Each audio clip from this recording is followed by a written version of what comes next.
I'm going to start recording. All right, let's get to it, y'all. Let's get to it. So, this is a great blog. If anyone wants it, this girl also offers like counseling and coaching. So shoot, I may go to her because she wrote this. It's been wrecking me all week. So let's get started. Okay, let's get to it. So if you look on the study guide, or sorry, on the article, I'm going to read this first paragraph, but first of all, let's identify control, because your girl didn't think her issue was control. She knew she had a little bit of pride issue after God put a little humility into her, but control? Okay. So let's first and foremost be aware of identifying control in our lives. Okay. So has anyone here ever been called bossy? Or has anyone here ever been like, oh, I like things very particular? You know, is anyone here a perfectionist? Can you admit that? Is anyone here like, oh, I'm just type A? You know, that's just the type of person I am. Has anyone ever self-diagnosed themselves as OCD because you like everything in a certain place? You're like, yeah, I'm OCD. No diagnosis in sight, child. You just calling yourself OCD because you're like, oh, I like everything in particular. You know, I like everything in a certain place. Like, this is just who I am. You know, this is just me. Anybody or just me? Okay, well, prepare for a bumpy ride. You, and you. Come on. Oh, Mariah, you're gonna love this, girl. You're gonna love this, okay? So I'm gonna read the first paragraph. And there's a lot to get to here, okay? There's a lot to get to here. All right. You're so controlling. Has that ever been said to you? It's been said to me, and it was true. Rather than own it at the time, I went with the classic blaming method and excuse making. I also hid behind, just a type A personality excuse. Fast forward time, I can now see my control was deeply rooted in fear. Before I talk about how fear motivates our control, let's back up and talk about control. Oh, yes, sis.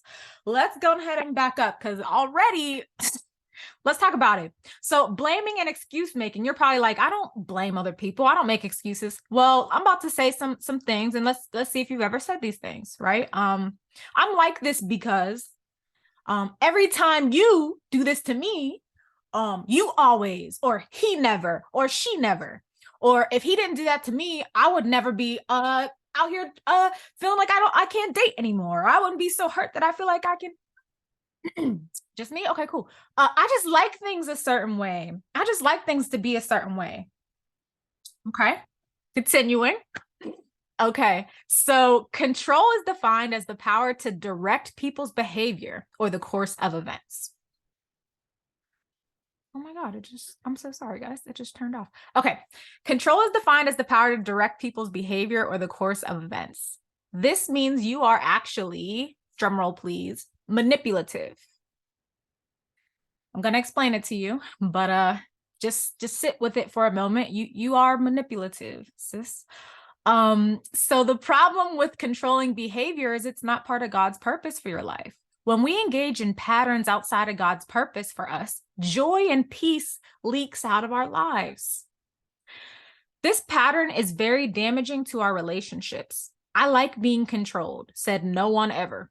It causes intimacy and communication to head for the door, and nobody wants that. Okay, it's okay. Everybody's with me. All right. You are manipulative. This spirit behind this is often in the Bible said as Jezebel. So I'm sure most of you have heard of Jezebel before.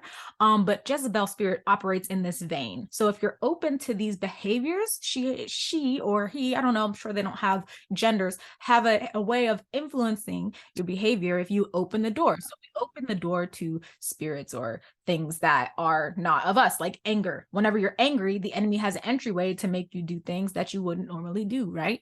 So it's just influence. It's not like he's controlling you. But think about it, when you're angry, you do things or say things that you want to take back, right? This is why we have to close doors, not be quick to anger as God says, and not act out of the ways that make us do things that we wouldn't normally do as in our joy and peaceful state, right? Okay. So first of all, this is a problem because I don't know about you, but I don't got enough joy to spare sometimes. So loss of joy and peace is a problem for me. So what's the opposite of joy and peace? anxiety, and fear. And these become our triggers. So most of us, guys, we will get into this deeper, have not had fully intimate relationships, nor have we ever had completely good communication with anybody or in any relationship. And let me tell you why. Have you ever been like to your kids, if your kids ask you something, well, because I said so, what I say goes. Oh, nobody's going to talk to me like that. Nobody's going to talk to me like that. Oh, nobody going to disrespect me like that. Oh, that would never be me. That would never be me. Oh, she did what? That would never be me. That would never be me. Sound like you? Okay. The more you speak like this, the higher you build a wall between you and others, you and yourself, and more importantly, you and God, because we know without humility, we can't get close to God because God is in control. And if you're in control and God is in control, what is this? Are you on his level? The less comfortable you feel being out of control of what goes on around you, the less comfortable you are with trusting God and his plans for your life. So the reason we are facing this tonight is so that we can fully surrender. And I'm sure some of you have felt like, oh, I'm just, I've been really good in this God walk like me. Okay, I was surprised. Yeah, we have been, but there's places in our lives we have not fully relinquished control. And this is a problem because if you ever feel like you can't hear God or you're distant from God, it may be that you're just operating on autopilot from things that traumatized you in the past. And now this is how you always act. All right, so here's a verse for you, just a reminder of how sovereign God is. Job 42:2 is another good one, but I'm going to post this one here for y'all. It's Colossians 1:16. For in him all things were created, things in heaven and on earth, visible and invisible, whether thrones or powers or rulers or authorities. All things have been created through him and for him. If y'all ever forgot, okay, if it was ever a thought that you didn't have, or if you thought that it was you in charge, it's actually God, right? And we are here to give him glory and honor and praise for the things that he brings in our lives. He is the very reason that we breathe, right? And sometimes we forget that. Here is another good one for us. Proverbs 19:21. Just a reminder. Many are the plans in a person's heart, but it's the Lord's purpose that prevails. So we can plan. I don't know about y'all. Do y'all have plans? Like when you were younger, were you like, yeah, by 22, I'm gonna be married. By 24, I'm gonna have kids, maybe 2 or 3 by the time I'm 26, and when I get married, this is how I want this to be. And whenever I get, didn't happen. Not even close. Not even close. Okay. Okay. Once I realized this, I literally opened my eyes to how unbearable this can be. Imagine everything having to be your way and making it just to make you comfortable. People are literally having to tiptoe around you and feel that they can't be themselves because you're so nitpicky, or you always correct people. Do you ever have that urge? You always correct people. Oh, it's not that word. It's this word. You're saying it wrong. Or just little things, right? Little things. It seems like it's not a big deal, but these are all traits of it. When people correct you, what is your response? Are you always defensive? Are you willing to take it in and consider it? Or are you always defensive? I'm pretty defensive. This is something I'm working on myself, is when people give me something, I'm working on being like, okay, you may be right, you may not. Let me take it in. Let me be self-aware and see if that's me. But that wasn't me about 5 years ago. That wasn't me even a year ago. Okay, let's be real. What? Like me? I'm not like that. Bye. And I'm dismissing it. All right, let's read how this control thing works in our lives. So I'm trying to ease y'all into it so y'all not so destroyed like I was. But we gonna get through this together. Okay. Control starts out subtly with quick wins. Let me explain. I'm sorry, Allie. I love you, girl. You know I do. We usually start by feeling a little anxious. So we control just one small thing, and then that anxiety gets relieved. That relief is a quick win. It does not yield lasting results, but it is fast acting. Let's face it. We love quick wins. Who doesn't love a quick win? Immediate gratification and anything fast acting. The downside is we end up chasing quick wins, and then we have a pattern, and now you're controlling. Let me explain. So let's say you're dating someone, sis. This is gonna come for your jugular for my single girl. Let's say you're dating someone, or you have an appointment with a friend, a dinner date with your friend, or let's say you're planning your child's birthday party, and your mom and your family is supposed to come at a certain time. Okay, let's just say that. Now, let's say they don't show up. They don't call, they don't give you a reason, they don't tell you why they're late or why they didn't come according to your plan. Okay, so the man doesn't call you on time, or he doesn't pick you up on time, or he doesn't do what it is he said he would do, or your family, it lets you down, they disappoint you, because this is my child's birthday. How y'all gonna be late on my child's birthday? Okay, what? It's a surprise party at that. Like, how dare y'all be late? Sounds reasonable enough, right? But let's carry on. So the man you're dating, or that family, the next time you see them, let's say they never even show up. The next time you see them, are you the type of person that gives them grace and you're just like, oh my God, what happened? Are you okay? Or are you this person? Oh, I'm not even going to answer the phone. If he calls me again, I'm not even going to answer. Nope. And matter of fact, if I do answer, I'm gonna have an attitude. Yeah. When he calls me, I'm gonna just shut down. Oh, hi, Alexis. It's me and you. We're twinning because nobody else goes through this, I guess. Y'all are good girls. So I'm already planning what I'm gonna say. I'm already planning oh, you gonna do this to me? Oh no. Matter of fact, I'm gonna give you the silent treatment. So I'm gonna let you come see me, but I'm gonna be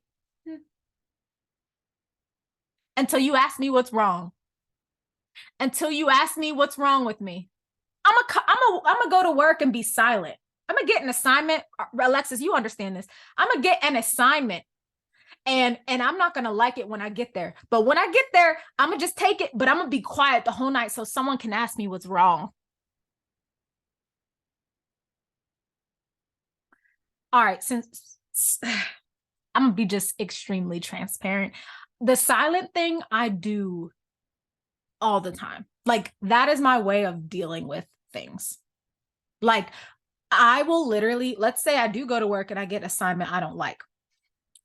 I don't like it. And I know they know I don't like it, but not because I said anything, but because I stopped talking. Because normally I'm an extrovert, right? I'm outgoing for the most part. I talk to people. So I know that when I get quiet, someone's going to be like, oh, something's wrong with her. I did something I shouldn't have done. So I do this in my relationships. Y'all, I do this when I'm dating. And so let's say that man lets me down in some way. I'm already figuring out how petty I can be. Okay, what? Because not me. Me? You gonna do that to me? Okay. Well, next time I see you, that's why I'm gonna shut down. And then you gonna ask me what's wrong and what's wrong and what's wrong and what's annoying about us as women. We ain't gonna listen. Keep asking. If you ask me once, it's like you never asked. If you ask me twice, it's like you never asked. Like, I'm not telling you because you should know. You should already know what you did to me, because that's ridiculous, right? It didn't go your way. So now you gotta get your control back.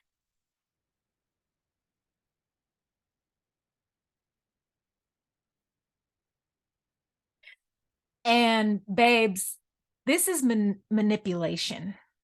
You're literally manipulating the situation to bring the attention back onto you and getting your power back. When I tell y'all this ruined me, like, I was like, and let's think about it, babes. Is that not annoying? Like, who would want to be around a person like that?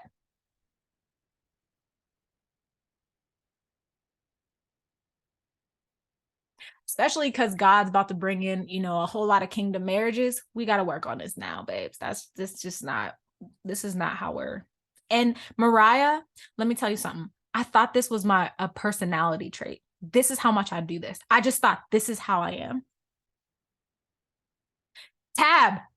And let me tell you where that comes from, Tab. Fear of abandonment. Told you it's going to be a week. Because when you have fear of abandonment, you want someone to go over and above to prove that they love and care about you. So as y'all know, I got fear of abandonment too. So clearly all that comes from that. And yeah.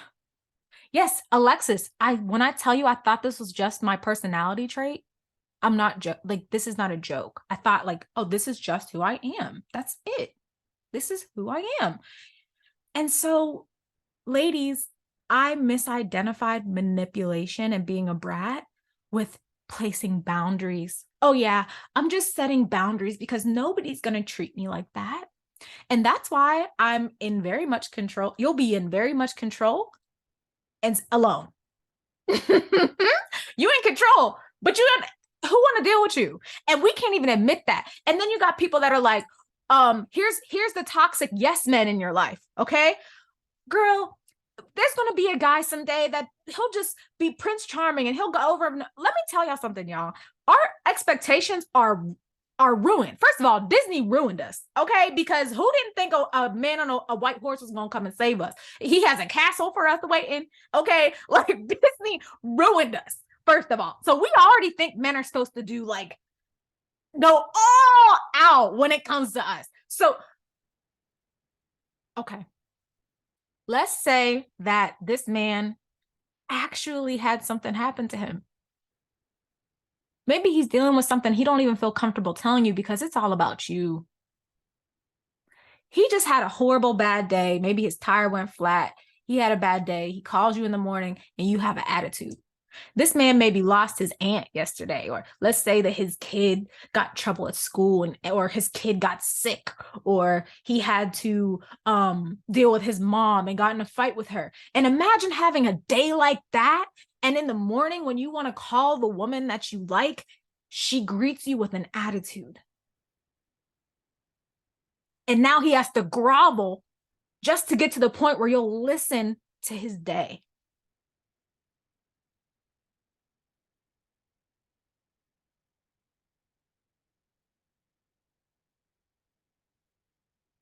Who would want to be with someone like that?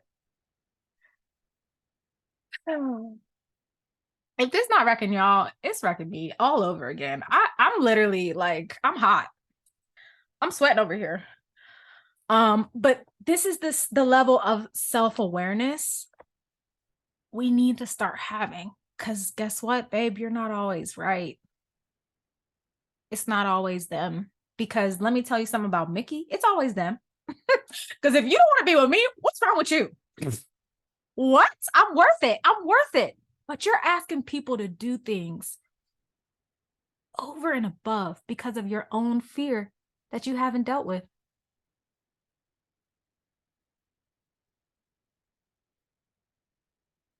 Come on, Samantha. Selfishness is not boundaries. Selfishness is not protecting yourself. Whole time you're hurting someone else. Absolutely, sis. And now you're alone. And we do this with our friends too. So your girl didn't show up when she said she would, right, guys?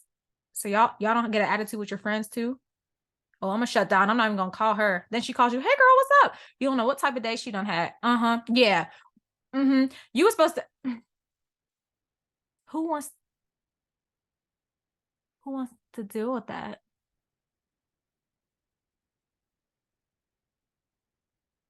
All right, let's take a breath, ladies.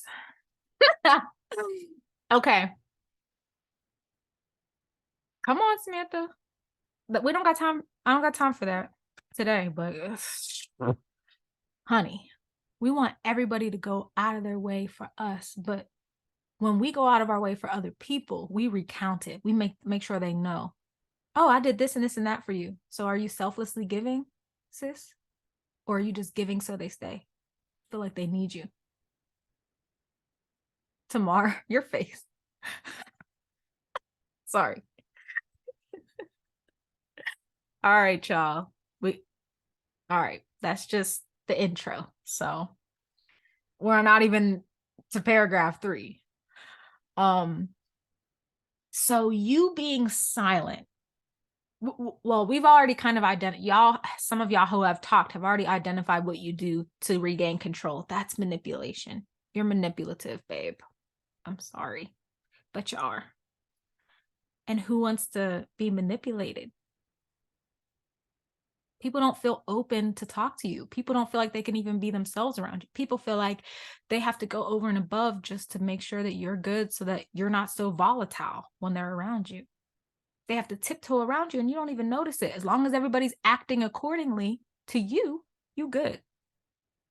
Whole time they're like, I can't even tell them what I went through today because I know it's just going to start an argument. And then most of the time we like, me start an argument? No, I'm just because I want everything to be, because I want to be treated the way I want.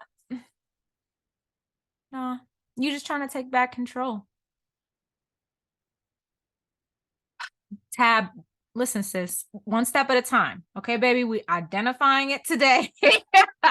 We'll get there. Okay.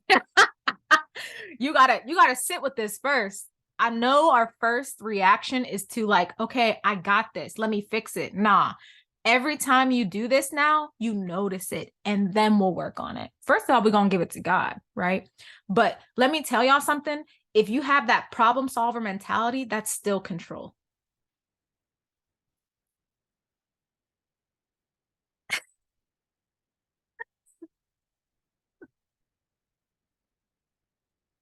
I don't want it. I told you, I'm putting this on a t-shirt. So soft girl era in Christ, here we come. Okay. I'm coining it right now. But I'm here for it because I'm sorry, Tab. We're gonna get through this together, babes. Yes, Melanie, I know, babe. Okay. Y'all, this is the first paragraph. Like, just relax. We're not even halfway through. Okay. So what we're going to do this week is we're going to just identify it one step at a time, because the more you identify it, you have to tab. Oh, what you not tab? You're going to do it.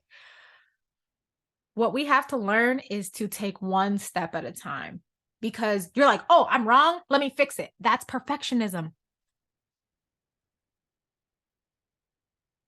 Do y'all hear me? Do I need to fix my camera so you can see me better? That's perfectionism. You're trying to be perfect. God is trying to let you sit with the fact that you are an imperfect person who is empowered by him to live the way he tells us to live.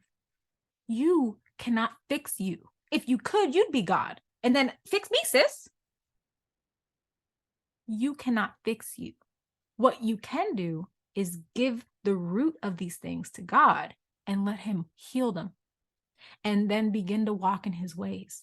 But you trying to fix yourself is the whole reason we here, and that is pride. All right.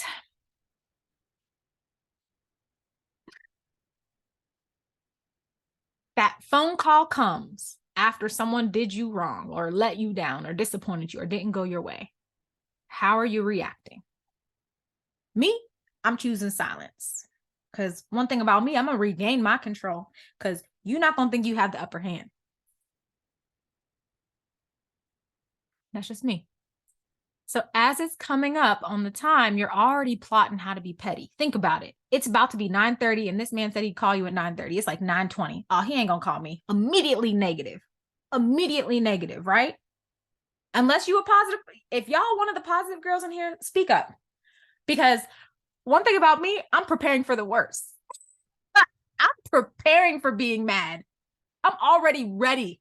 I'm ready to be mad. Like, I literally will set myself up to be upset before it even happens. I'm thinking how, oh, he think he could do me like this? Oh, he thinks that I can be I'm the one? Oh, it's not me. I'm not the one. I'm already setting myself up. So when you get on that call, you wonder why you're acting like a brat. You already set yourself up. Come on, Mariah. Plan word for word, script written, paragraphs written, everything. Alexis, come on.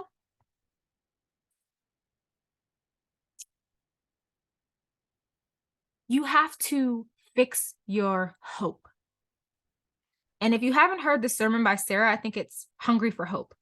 It's really good, because this is my problem. I expect the worst from people. I expect the worst from myself. But because of that, I expect the worst from God.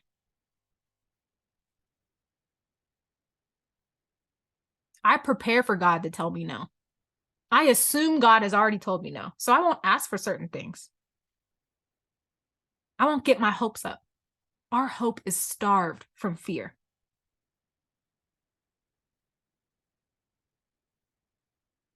Come on, Tab. We're going to get through this together, y'all. I just want y'all to have better relationships. And me too, because I want that for me. I really do.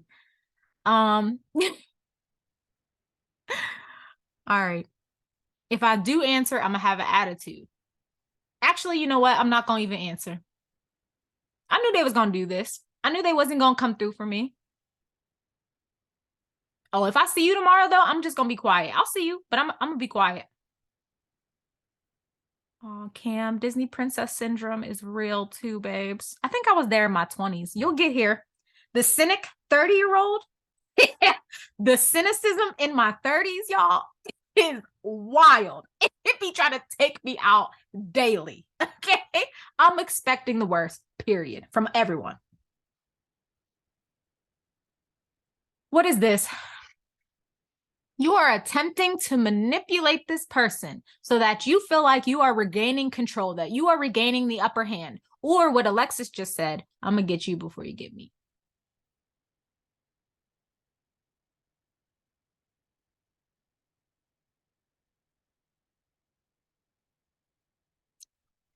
Sometimes we meet people that this works on, and those are normally the people you end up being around. But the people that this works on are normally weaker and actually want you for something. But the people it doesn't work on, consider this. You may have let go of a good person because of your control issues, because they weren't willing to be manipulated.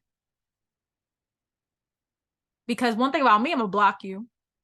I'm cutting you out. Okay, bye. You can't do what you got to go. Good people didn't want to deal with my attitude, didn't want to deal with being manipulated or feeling like every time they come around me, they got to tiptoe around me every time they do something wrong. Nobody's perfect. Yet we expect perfection from people because we are over here trying to be perfect. And we can't even be that. We don't even have the humility to admit we are imperfect, that we have things to fix.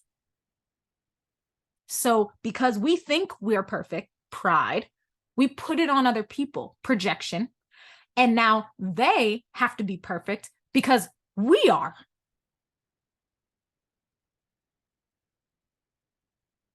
And so our expectation for imperfect people becomes perfect. Perfect is the access to me. And who are you? God. To get access to God, it's not even perfection. It's humility.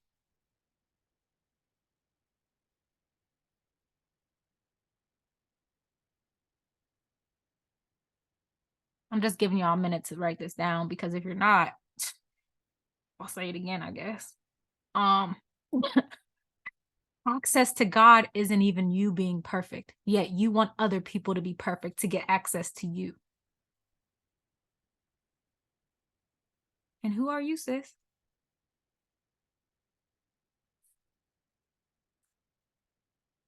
So now y'all can understand the week I've been having, right? So now y'all can sympathize with me. Great.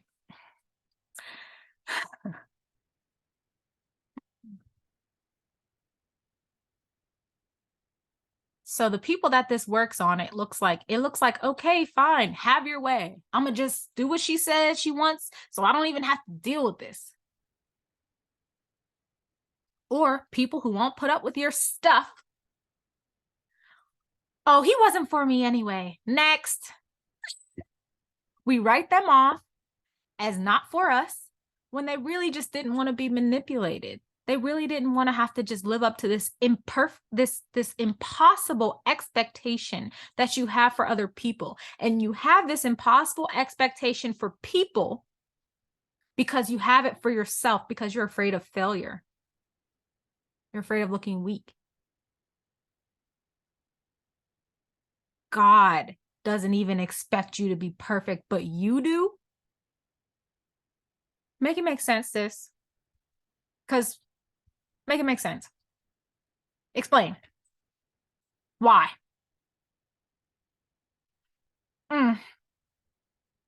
What if something actually happened to this person and your mind has already came up with so many different endings to stories that didn't even begin yet? You're here, you're already in the future and it hasn't even happened. You're already preparing for a false, prepare for the worst in the future and it hasn't even happened. I don't know about y'all, but this is me to a T. It's wild. I'll literally have a plan for something that never even happened and wonder why you don't have any peace.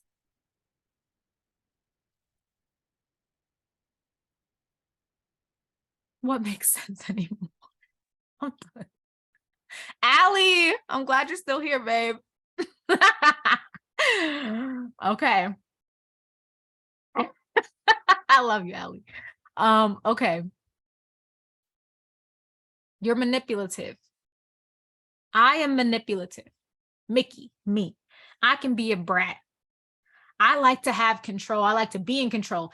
One thing I'm gonna have is the aux cord in the car and the remote control if we watching TV, because I gotta be in control to the most minimal degree. Sit with it. Sit with being with the fact that you are not perfect. Me too, Rachel. What? Get us both in the car together. I guess we're gonna be fighting. I know, Mariah. Let me tell you, I was literally talking to Sam about this earlier, and I was like, I thought this was just my personality, not a freaking trauma response. I thought this was just how I'm supposed to be. And then you got girls on TikTok justifying you by telling you, yeah, you don't put up with that. If that man does that, that's a red flag. And if that happens, that's a red flag. And so you're like, yeah, not me. I'm not the one. It's not me. I'm just placing boundaries. Oh, I'm in my soft girl era. Like no, you're not, sis. You're a brat. You're manipulative and hard to love.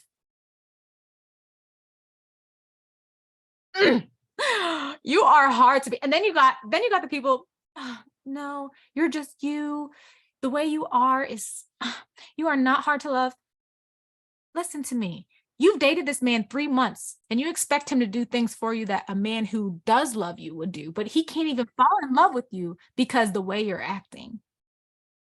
You're not even sensitive enough to let him in to see the imperfect you, because guess what? When you're 40, sis, all them imperfections gonna come out. So he has to love you for who you actually are. And because you're afraid of looking weak, because you're afraid of being yourself, he can't even see that. Can't even see the real you he would be falling in love with. You have never showed a person the real you in your entire life, not even your parents, especially not your parents.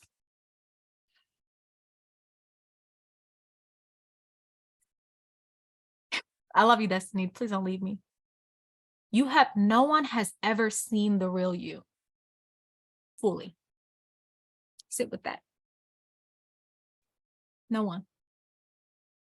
Then you wonder what, then this got me thinking, sis, as I was right here in this place, I was like,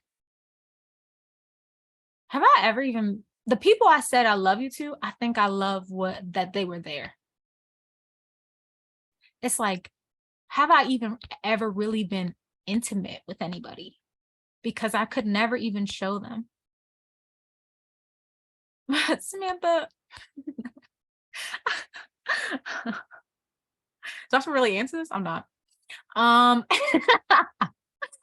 Nah, let's talk about it, Samantha.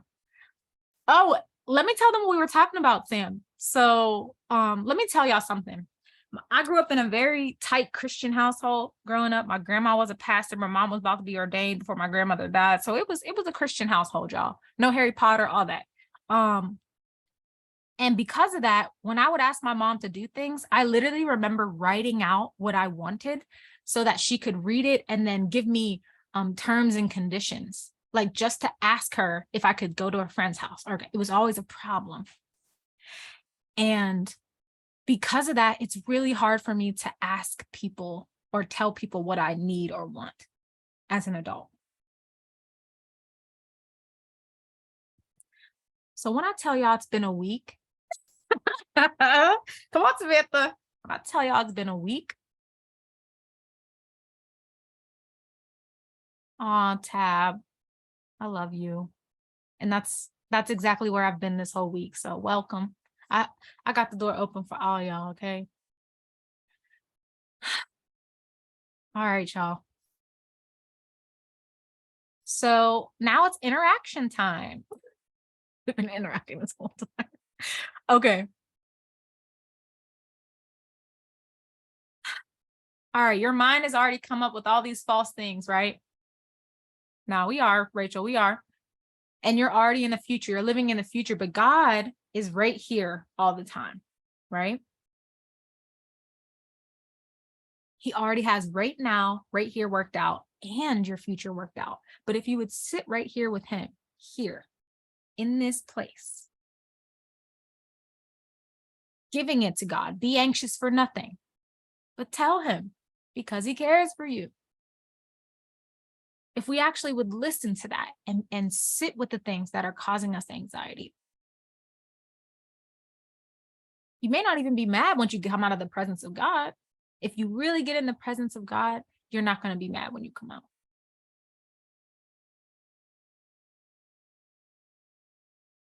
All right. Side note, those of us who have been in toxic relationships are addicted to being let down, heartbroken, angry, sad. So our mind searches for reasons for that to be correct. The reason your mind holds on to a lot of the traumas you've been through is because you've been through that thing, right? Maybe twice, 3 times with your parents in different ways and with men. Listen to me. This broke me free. Your mind searches for things that prove that to be true about you. So people let me down. I don't trust nobody. I can't trust nobody. I can't open up to nobody. People want to disappoint me all the time, blah, blah, blah, blah. Okay. This man is going through a day and he doesn't call you at the time he said he would. But because I'm searching for a reason why people don't love me or people will always let me down, I'm immediately way out here. Oh yeah, he just does, he red flag. He just doesn't want to step up to the plate. He can't be here. Your mind searches for reasons to make your trauma validated.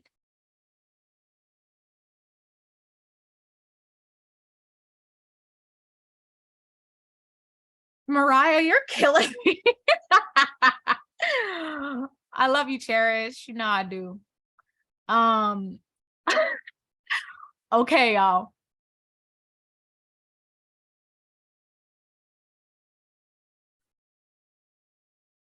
This is a rough one. It's a rough one, but it's necessary.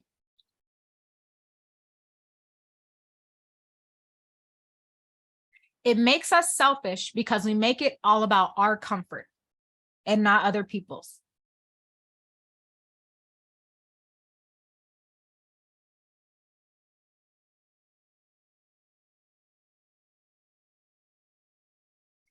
All right, that's for another day. That's a lot. Anyways, people do these things that trigger us in anger, or they trigger our attitude, or they trigger our pettiness. But where does it come from? Fear. And these are the fears she lists in the article. And what I want y'all to do is the reoccurring fear, the fear that's on here that we've already discussed in one of our previous Bible studies. Which one keeps coming up for you? I've already shared mine, which is fear of abandonment.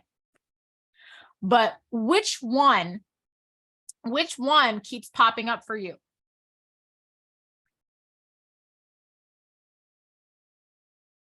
Fear of man?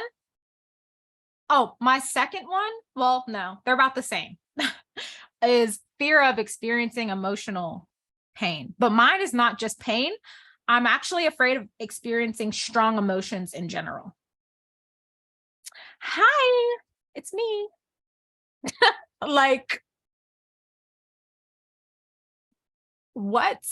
Not even good strong emotions, Vic? Really? All right. Let's go to the first part of changing patterns of controlling behavior. Number 1, awareness is key. We first have to know the difference between what is in our control and what is not in our control.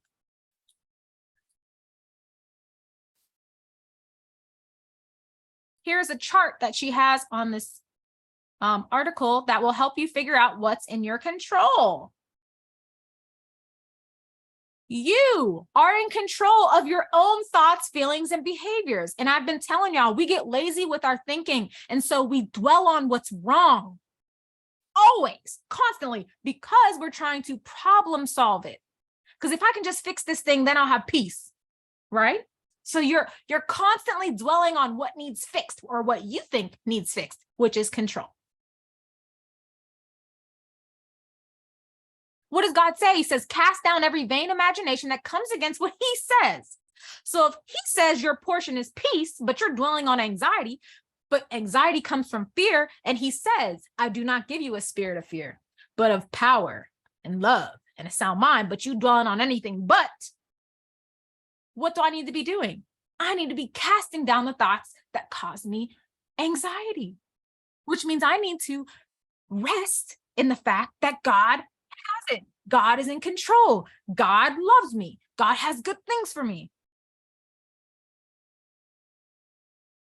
You are absolutely in control of your own thoughts, feelings, and behaviors. You are not in control of others' thoughts, feelings, and behaviors. This does not mean you shouldn't be concerned with other people's thoughts, feelings, or actions, but we are releasing the idea or the attempt to control others or circumstances. We are choosing to entrust our concerns to God because we are Christian girls. Otherwise, what sets us apart? What? Everybody's lazy with their thinking. But we have the Holy Spirit within us that gives us the power to have a sound mind and to have the mind like Christ, which is stayed on the things of him. He told Joshua, meditate on my word day and night. Then your plans will be prosperous and succeed. Not because of all the work he's putting into what he's doing, but because his mind is right. How many times have you latched on to a bad thought and it ruined your whole week? That's all you can think about. You wake up, you think about it. Go to sleep, you're thinking about it, trying to solve it, trying to fix the problem. Because once this problem's fixed, then I'll be okay. Then the next problem comes up. You may have 2, 3 problems at once. You can't ever be in control. You can't ever fix everything. You were never meant to. That's why he says, take up my burden, for my yoke is light. It's not your burden. It's his. How many times does he have to tell you? The battle is the Lord's. He tells us constantly through the word, yet we pick everything up. Or you may be advanced like me and pray and give it to him, and then tomorrow pick it back up. Or 5 minutes later, pick it back up and worry about it again. Because what if God doesn't come through? Or maybe it's just a habit.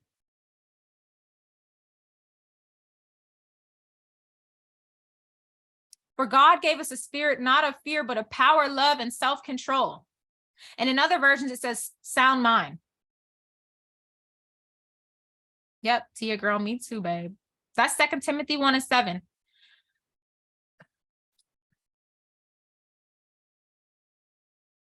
All right, guys. Self-awareness this week. Be honest. Are you manipulative? Is it tough to be around you? I mean, who would want to be around a girl like that? You'll be talking crap about a girl like that. Let's be real.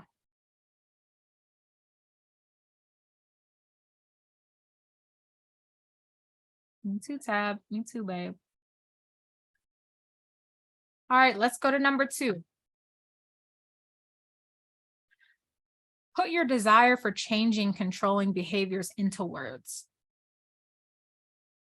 Confession is powerful. It sheds light on darkness and its power is crushed. Talk with someone who is seasoned in their faith that will encourage and pray for you while keeping you accountable. But you have all these yes men around you, these girls who won't even tell you how you've been for years. I'm just minding my business. I'm just talking about me. Admit the things you do. Think of the most recent times that these fears were triggered.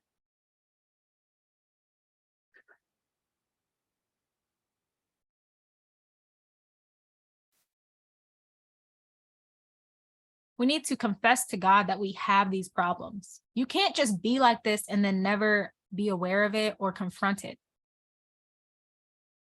One of my favorite stories, I wish I could remember the verses, but God gave me this revelation probably like 2 weeks ago, and I was reading it, and David was running from the what are they called? The Philistines. And it says they made a stronghold around so they couldn't get through. And David was like, Lord, shall I go? And God's like, yes, go, for you can overtake them. And David goes to confront the stronghold. So strongholds for us aren't war right now. Obviously, we're not going to war. Strongholds for us are thinking, our habits, our traumas. These are strongholds because look, guys, you literally thought that's who you were. It's had you in a chokehold for so long, you thought that was your personality. It's a stronghold. And if you can get out of that way of thinking, God can get in.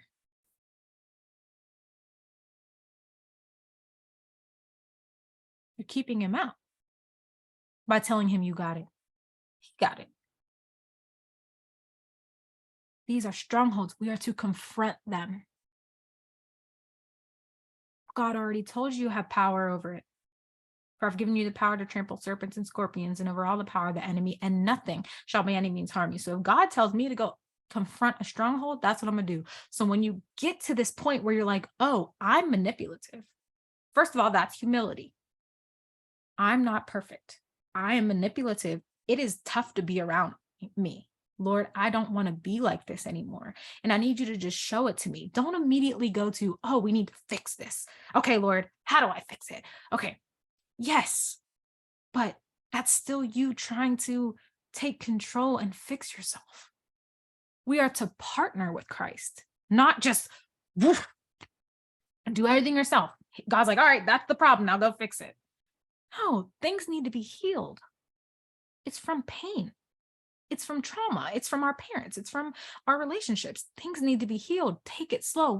God is not in a rush.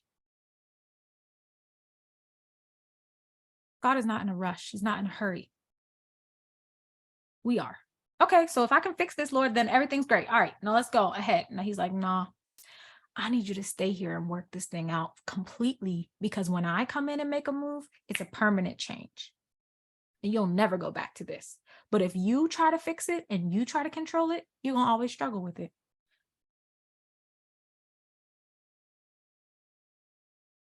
Everybody real quiet.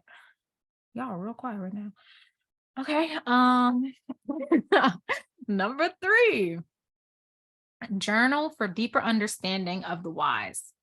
When we understand why we are controlling others or circumstances, we can effectively address the root of the problem, fear. It's like pulling weeds. We can just mow them down so it looks okay on the surface. And this is what I was just telling you, us doing it ourselves. Okay, well, maybe I can just be nicer. So then you try to be nicer. But guess what? Deep down inside, you anxious and fearful, right? You still have an attitude. You're still triggered, but you making it look right on the surface. God does deep change so that it's permanent. That's why you can't fix it.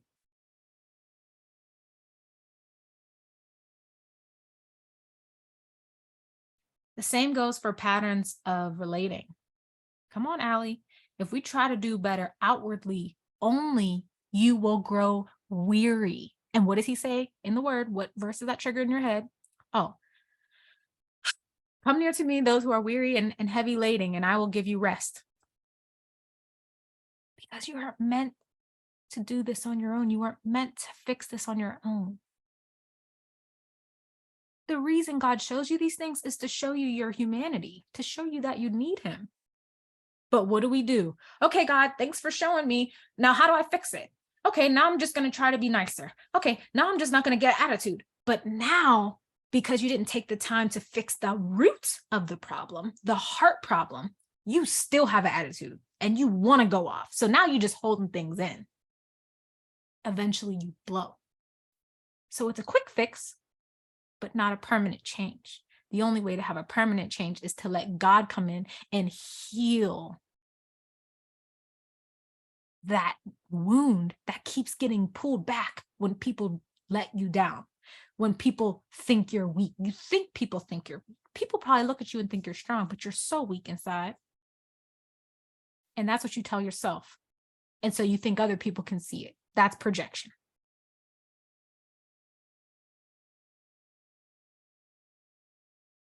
because you want to be perfect all the time. Everything's in your control. So people think that's what it is because that's how you portray. But in your head, you know you're not. And that's why you fear man, because you know who you are and you don't want nobody else to see it. So that's why you fear man. You fear man because you know you're not in control. You know you're falling apart inside. You know you don't got it.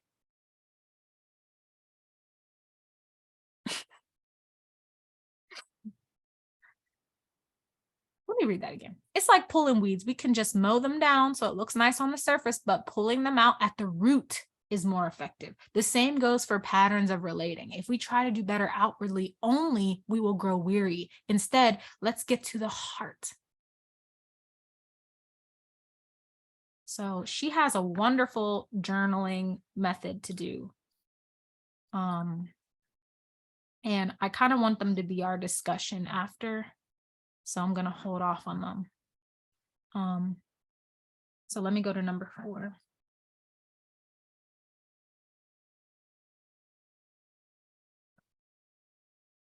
Choose to trust God with all things that concern you, rather than try to control the outcome.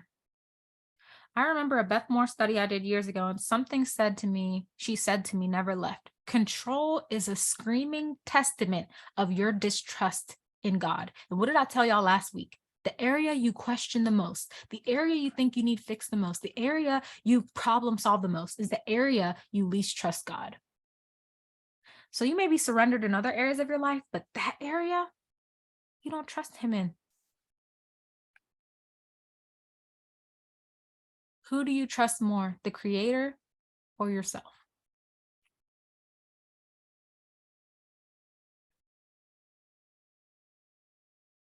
What helps me with this is when you read the word, this is what I always tell you, learn who God is, study who God is.